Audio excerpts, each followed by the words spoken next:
Kwa hivyo sisi tumecheza na mwili wetu, ndio sababu tumelipukwa na maradhi. Na wacha niwaambie wapendwa, wakati wewe unaenda kinyume na sheria hii ya ulaji, hivyo ndivyo pia mawazo yako hayawezi kuwa stable. Hivyo ndivyo huwezi kufanya uamuzi ambao sio wa busara. Hivyo ndivyo wakati unaambiwa ya kwamba Yesu anarudi hivi karibuni, akili yako haishiki network. Yaani wewe uko tu unaona mambo ni kawaida. Yesu anakuja, dalili zinaonyesha, lakini wewe bado una uchawi wako umeweka kule. Wewe bado unafuga kobe, wewe bado unaenda kwa waganga, wewe bado ni mwizi, wewe bado unafanya mambo hayo kwa sababu ulaji wako ni mbaya. Wakati tumbo lako linakuwa na shida, basi akili yako pia na mawazo yako yatakuwa na shida. Asante sana.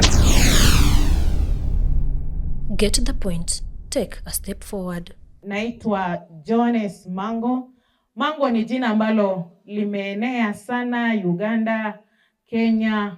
Nimekuwa nikifanya kazi katika sehemu mbalimbali za nchi, mpaka kule Marekani najulikana kama Jones Mango. Kwa hivyo natoka sehemu za Kitale, na kule Kitale mimi ni mwinjilisti wa afya na pia ni mwenyekiti wa chama kinachoitwa SI. SI maana yake ni Adventist Laymen Services and Industry. Kwa hivyo hiyo ndio position yangu kule North Rift Field. Nashukuru Mungu kwa sababu ameniwezesha kuweza kufanya kazi yake kwa kiwango hicho. Kwa hivyo ninawakaribisha wote. Tumejifunza mambo mengi kuhusu afya, licha ya kwamba muda umekuwa mchache sana ambapo hatuwezi kumaliza kila kitu.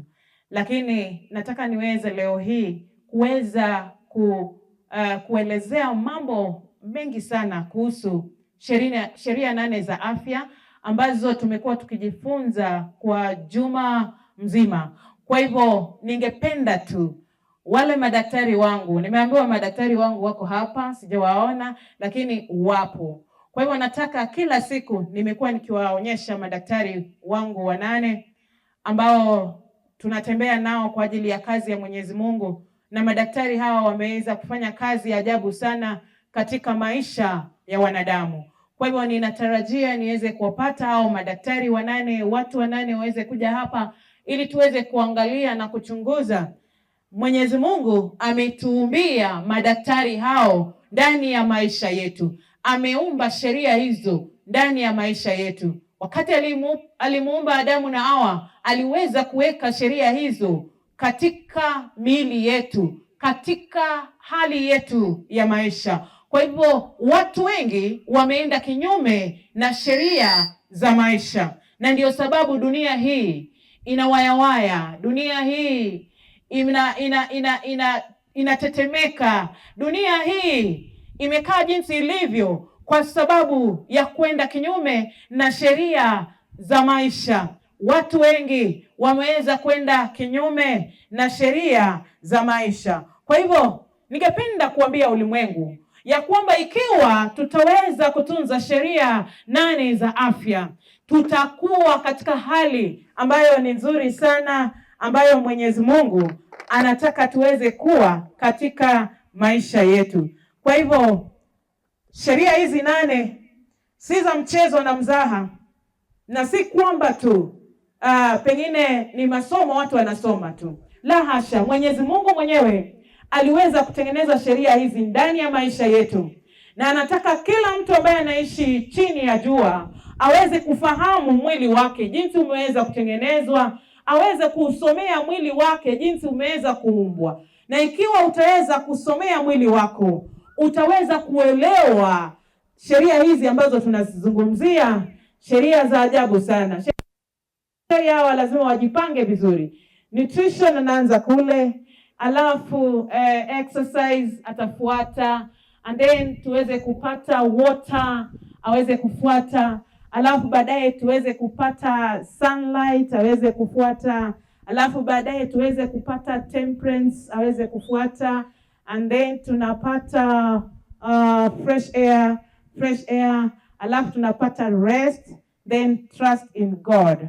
Kwa hivyo tunaona kwamba tumeumbiwa hizi sheria, na ningependa leo hii muweze kufahamu maneno haya, kwa sababu ninaomba Roho wa Mungu awasaidie kuelewa maneno haya, kwa sababu mambo haya ni hakika, na hakuna madaktari wengine ambao wanashinda madaktari hawa ambao Mwenyezi Mungu amewaumbia katika mwili wetu. Unaweza enda hospitali upewe hizo drugs, lakini kama hujaambiwa kuhusu hizi sheria, wewe utaaga tu, kwa sababu zile dawa zile ambazo ni drugs zinapojazana ndani ya mwili wako zinaharibu liver ama ini lako, zinaharibu figo zako. Baadaye wewe unaendelea kuwa na ugonjwa ambao utaendelea katika maisha yako. Lakini ikiwa utaweza kufuata hizi sheria, basi maradhi yatakuwa yanakuja yakiondoka ndani ya maisha yako. Mengine yatakuwa yanakupapasa yakiondoka, na mengine hayataishi, hayataweza hata kuingia katika mwili wako. Kwa hivyo tuliweza kuzungumzia kuhusu afya na urejesho. Hiyo ndio ilikuwa topic yangu, ya kwamba Mwenyezi Mungu anatupenda sana na ameweza kurudisha maneno ya afya ndani ya maisha yetu, kwa sababu mwanadamu alianguka kwa sababu ya kuwa aliweza kuharibu afya yake. Aliweza kuwa na appetite ya juu sana, ndio sababu akapata anguko, na ndio sababu tunapitia mambo kama haya ambayo ni mazito katika ulimwengu huu. Kwa hivyo Mungu ni wa ajabu sana. Anataka tuweze kuwa na afya njema, na anataka tena tuweze kuwa na uhusiano wa karibu na yeye na pia na Mwenyezi Mungu. Basi sheria ya kwanza ambayo tulizungumzia ilikuwa ni nutrition, lishe bora. Na tukajifunza mambo mengi sana kuhusu lishe ambayo sitaki kuzungumzia, ya kwamba ukiwa utaenda kinyume na lishe, basi magonjwa na maradhi mengi yatalipuka katika maisha yako. Tulijifunza ya kwamba lishe bora ni lile ambalo linatoka katika nafaka. Lishe bora ni lile ambalo linatoka katika ardhi, maana mwili wetu huu ulitoka katika mchanga. Kwa hivyo ni kitu gani ambacho kitalinda mwili huu? Ni vyakula ambavyo vinatoka kwa mchanga, ndivyo vina faida katika mwili wetu. Tukaona lishe lingine la wanyama. Nimekuwa nikiangalia sana lishe la wanyama, nikaona ya kwamba maradhi mengi yametokana na lishe ya wanyama. Kwa hivyo wale watu ambao wanakula nyama kwa wingi wanakula mtumba, yaani wanavaa nguo ya mtumba badala ya kuweza kuvaa ile nguo. Like today vile nimevaa hivi, huu si mtumba.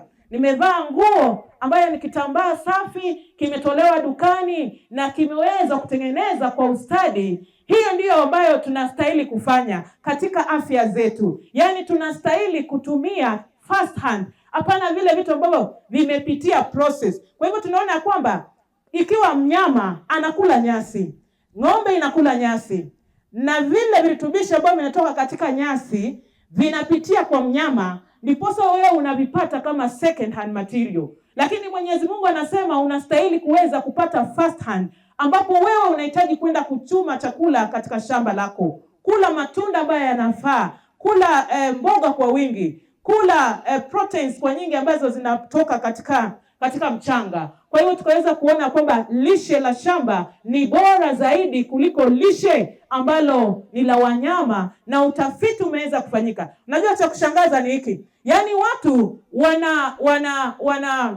hawana masikio. Hata Biblia inasema wana masikio lakini hawasikii, wana macho lakini hawaoni. Yaani imagine, hata mpaka World Health Organization ikaweza kusema ya kwamba watu waweze kuachana na red meat, lakini bado watu wanakula nyama kwa pupa. Yaani hiyo ilitangazwa kama ushuhuda duniani mzima, na watu wote wakaweza kushuhudia, ikiwa inatangaza ya kwamba watu waachane na vyakula vya wanyama ambavyo vingi vyao ambao inaleta shida ni red meat, vyakula vya kondoo, kutoka kwa kondoo, ng'ombe, mbuzi. Ni hatari kwa wakati ambao tunaishi, lakini watu hawakuelewa jambo hilo. Nilipopata hilo nikasema basi Mungu amezungumza kupitia kwa World Health Organization. Ikaja tena tukapata mayai. Siku hizi tuna mayai ambayo ni plastic. Watu wanaanza kutumia mayai, zile kuku za grade ndio zimejaa mayai, yamejaa humu katika maduka zetu, manyumbani mwetu. Vile vyakula ambavyo vinalishwa wale wanyama, nenda uangalie ni vyakula gani. Ukitaka kula mnyama ama kuku, wewe mpatie nyasi, mpatie nyanya, mpatie kitunguu, mpatie cabbage, mpatie sukuma. Huyo hana hatari kama yule ambaye analishwa na vyakula ambavyo vinanunuliwa kule madukani. Hata wewe ukisikia harufu hiyo tu ya chakula cha kuku, utaona hii ni hatari kubwa sana. Lakini wanadamu wana mapua ya kusikia harufu, lakini hawasikii. Wanadamu wana masikio ya kusikia maneno, lakini hawasikii. Wao wanakula jinsi wanavyotaka. Kwa hivyo tunaona kwamba ni hatari kubwa sana tunapokula vyakula vya wanyama. Kuku zimekuja na hivi sasa kuku hiyo itaweza tu kuwa imekomaa kwa muda wa miezi 3. Na kule katika supermarket ambazo tunazo, tunaona kuku zinaendelea kutengenezwa ambazo zimedungwa masindano, zimeweza kufanya mambo mazito. Lakini mwanadamu ni nani? Mwanadamu anaendelea kuweza kufunga masikio yake, na mwanadamu anaendelea kuweza kutokuona na kutokuweza hata kuweza kunusa. Basi tunaona hiyo ni hatari kubwa sana. Tulijifunza mambo hayo, sitaki kuweza kurudia. Kwa hivyo ninashukuru sana ndugu yangu, kwa hiyo utaweza kunja uweze kwenda. Tukaweza kuja pale tukaona umuhimu wa zoezi. Nataka tu mtu mmoja akuja aruke kamba. Kuna kamba pale. Kwa haraka sana ndugu Joshua pale katika mkoba wangu. Naomba tu mtu aweze kuruka kamba hapa. Nataka rafiki mmoja aweze kuja kuruka kamba. Turuke kamba tu, dakika moja tu, uruke kamba. Tuliweza kuona ya kwamba zoezi ni la maana sana. Zoezi lina strengthen heart muscle. Alafu ina lower the high blood pressure. Watu ambao wana pressure hapa, tunahitaji kuweza kuruka kamba. Nahitaji mtu aweze kuja kuruka kamba hapa. Sitaki mwenye suti huyo aruke kwa sababu hataweza. Nataka tu mtu akuje aruke kamba kwa haraka. Ya kwamba kila nyumba, kila familia, ikiwa hata ni watu wawili, njoo mruke kamba hapa. Tunataka tuweze kufanya zoezi. Tunafundisha kila mtu aweze kuwa na kamba ndani ya nyumba yake. Kuna watu hawawezi kukimbia, kuna watu hawawezi kufanya mazoezi pengine ya kutembea. Basi wewe ruka kamba katika nyumba yako, fanya zoezi. Kwa hivyo tunataka tuweze kuruka. Hiyo ni zoezi ya kutengeneza maisha yako. Mwili wako unakuwa thabiti. Haya, twende basi. Twende. Songa mbele kidogo ndugu yangu. Mruke wote kwa maana hatuna muda. Ruka hiyo kamba vizuri. Ona vile viungo vinafanya kazi. Zoezi liko sawa kabisa. Nashukuru sana. Dada ruka, nataka uweze kuruka. Ruka kamba. Ikiwa ulikuwa umesahau mambo haya tukiwa kule Bablikan. Ndio hiyo sasa. Ndio hiyo, asante. Nashukuru sana dada ya kwamba tunastahili kuweza kufanya zoezi. Na zoezi linafanya mambo mazito sana. Tumeweza kuangalia hapa. Zoezi lina strengthen heart muscle. It lowers high blood pressure. It lowers risk of heart diseases. Watu wengi wanakufa kwa sababu ya heart diseases. Jaribu, hata wewe kama una kitambi, chukua tu hiyo kamba basi, ruka pole tu. Ruka, tuliona mama juzi akiruka hapa. Ruka hiyo kamba, itakusaidia. Pia tunaona ya kwamba inasaidia immune system. Unapoendelea kufanya zoezi, tuliona mazoezi kadhaa, na mazoezi ambayo mbingu imetoa ni zoezi la kutembea na kulima kidogo. Lima kidogo tu. Palilia maua yako pale nyumbani, nyanya na kitunguu, palilia. Tunaona ya kwamba itaweza kusaidia na to protect against infections, increase cancer protection. Kwa hivyo ni muhimu sana kuweza kufanya zoezi. Hasa wale ambao wanakula mayai, wanakula kuku, wanakula hizo vitu. Fanya mazoezi. Pia inafanya the nerves, improve alertness, increase sense of well-being, relieve anxiety and depression, reduce stress, it improves quality of sleep. Kwa hivyo ni vyema sana wanadamu waweze kufanya zoezi. Hiyo ni sheria ya maisha ya mwanadamu. Nashukuru sana, unaweza ondoka. Tunaweza kuzungumzia kuhusu maji. Watu wamekuwa wagonjwa duniani, maradhi ambayo hospitali haiwezi kuweza kutibu. Kwa sababu gani? Watu wameweza kukaa bila kunywa maji. Umekunywa maji leo? Kiwango gani? Amekunywa vikombe 2 tangu asubuhi, na hivi sasa nikidhani pengine ni saa 5 huko inaelekea saa 6. Kwa hivyo unahitaji maji, unahitaji kunywa maji glasi 2 asubuhi, warm water. Usinywe maji baridi, wachana na maji ya fridge.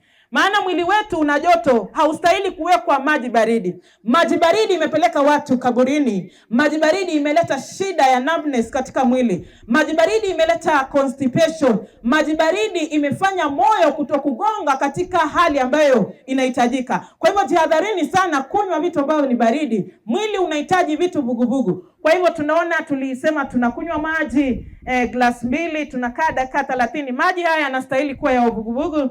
Alafu baadaye tunakula chakula chetu cha asubuhi, tunakaa 2 hours. 2 hours after meal, unakaa 2 hours ili zile digestive enzymes ziweze kufanya kazi ya kusiaga chakula. Hapa utakunywa tu maji, hapa hakuna chakula, hakuna mlo hapa katikati. Basi unaona kwamba hapa katikati ni kukunywa tu maji peke yake, na baada ya kunywa maji utakaa dakika 30 niposa uweze kupata mlo wako wa mchana.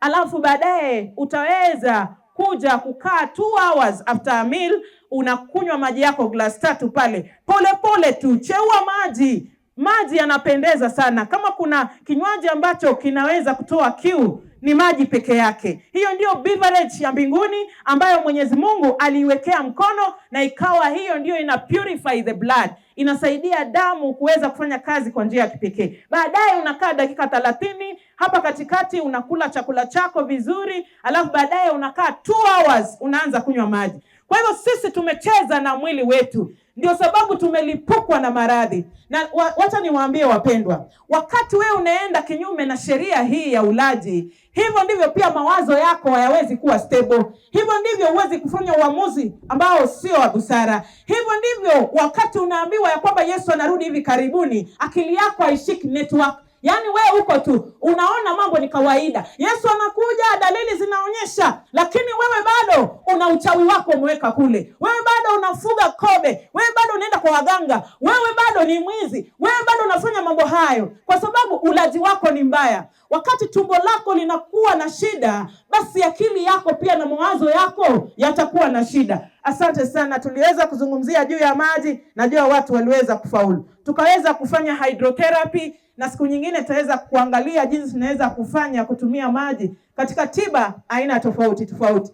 Tukaja leo hii tunaangalia sunshine. Sunshine ni jua. Yaani tunahitaji kuweza kuota nini?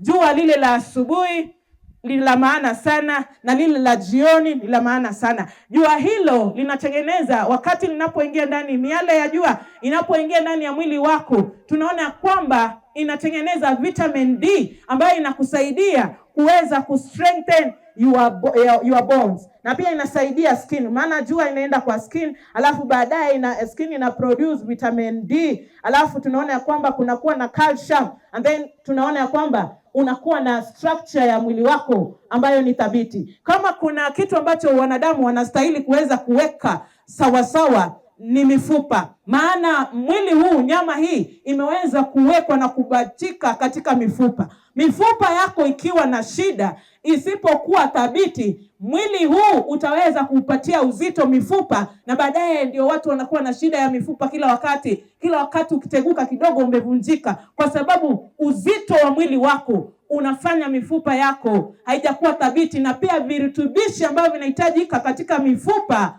haimo, ndio sababu tunakuwa na shida. Kwa hivyo ni vyema kutunza mifupa yako. Asante sana, kwa sababu ya muda tutaongea sana. Tuna hii sehemu ambayo inaitwa kiasi. Kiasi ni sehemu kubwa sana ya ajabu.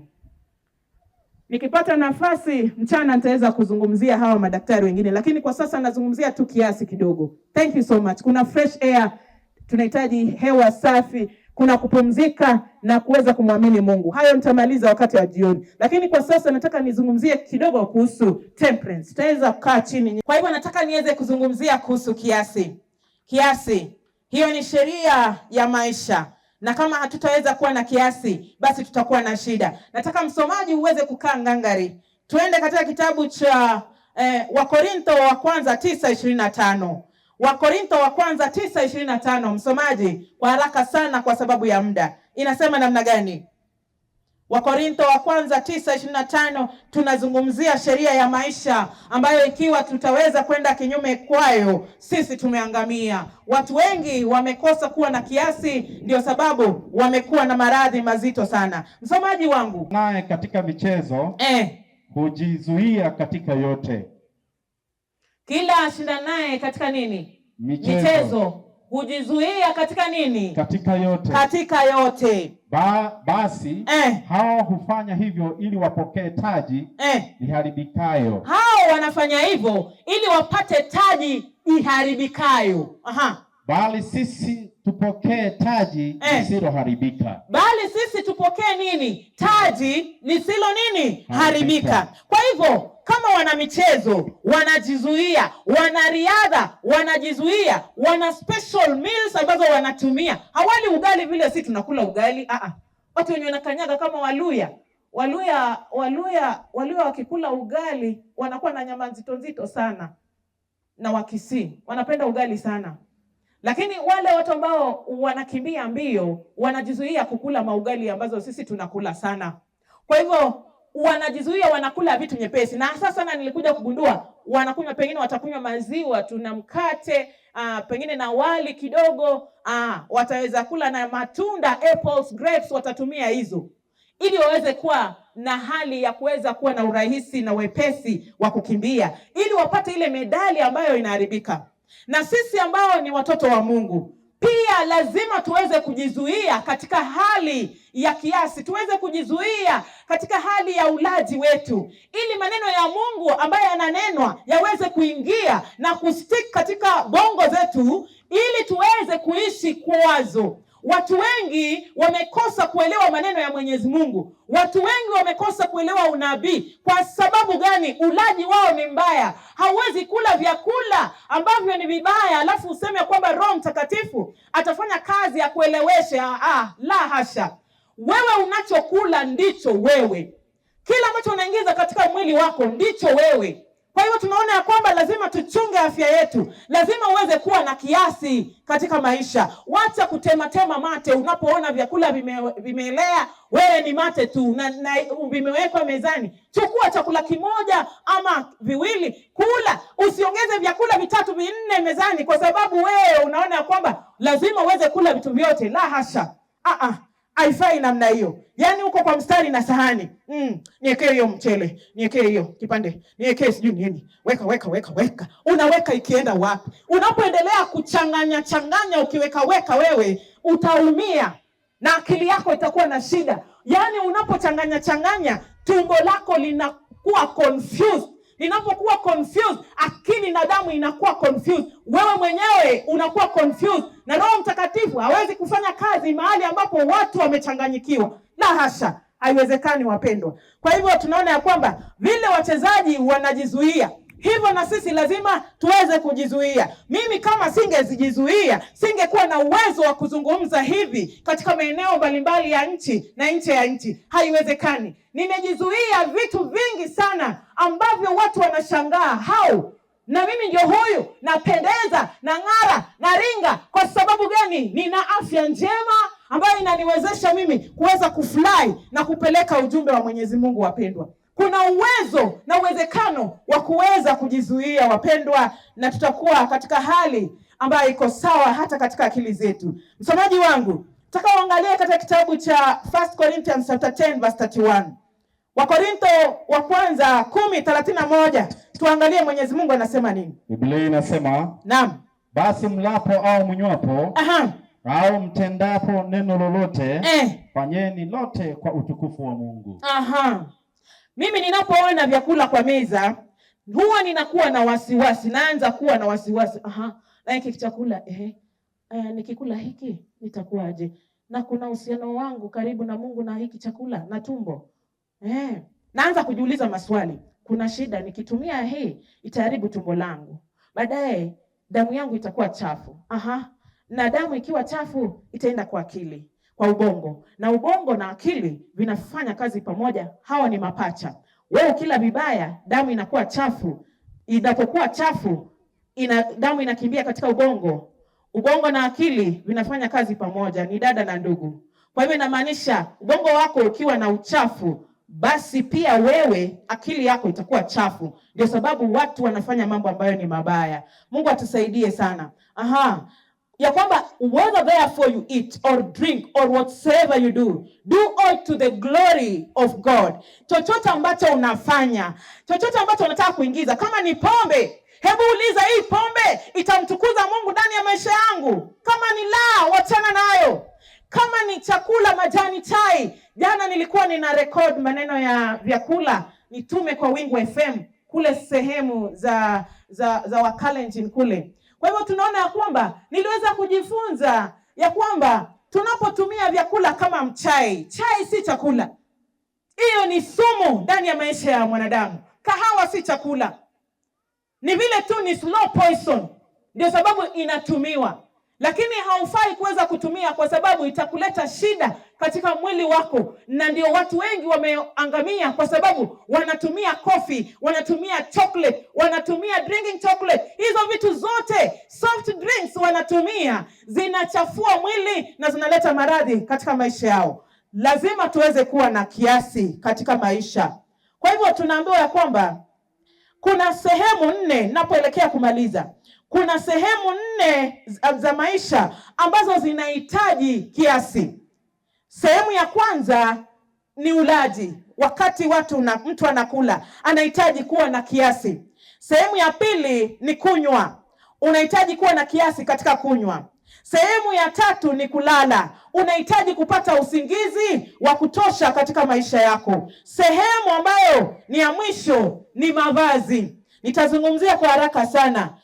Alafu kuna sehemu nyingine ambayo ni kazi. Kazi pia inahitaji kuwa na kiasi. Sehemu ya tatu ni appetite, passion na utumiaji wa madawa ambayo ni drugs.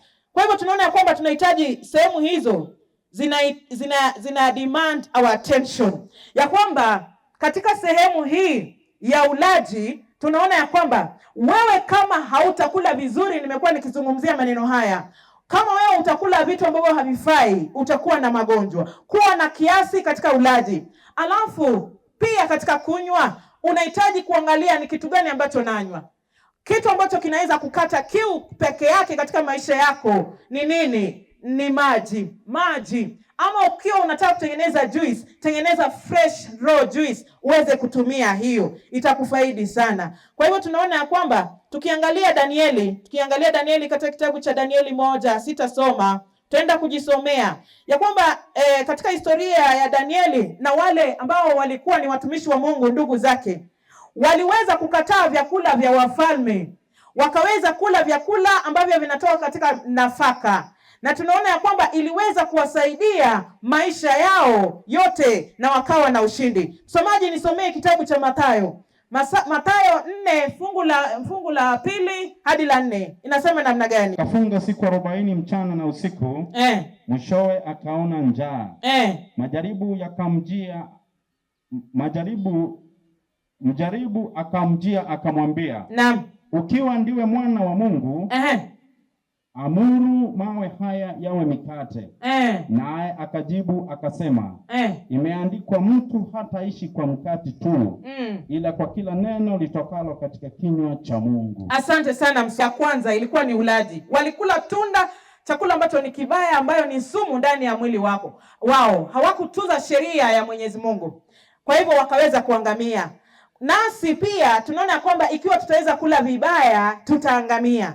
Yesu naye pia aliweza jaribio lake la kwanza lilikuwa ni chakula.